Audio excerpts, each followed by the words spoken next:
Walter coming to you from the New York Stock Exchange. I want to talk to you about tariff policy. What else?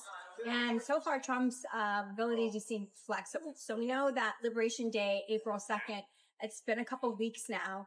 And since then, we've gotten that all of the countries outside of China are paused for 90 days until July. And 70 countries right now are actively negotiating with the White House to fix or to negotiate the tariff policy between two countries. So this is really great news, is that he's given a pause so that it doesn't implement the markets, but yet it gives them time to actually negotiate.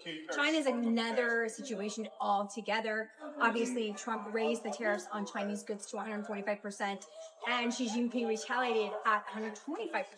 Xi Jinping basically stated that there would be no further need for him to retaliate and raise the tariff any further than 125%, because at 125%, the American goods would be priced out of being bought by the Chinese market. So in other words, anything above 125% would be pointless.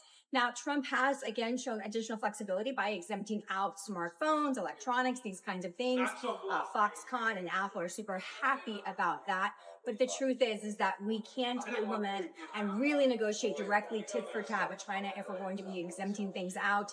And you can see this week, NVIDIA did take a $5.5 billion write-off charge because of their H2O chips that now have to have a special certificate to be exported.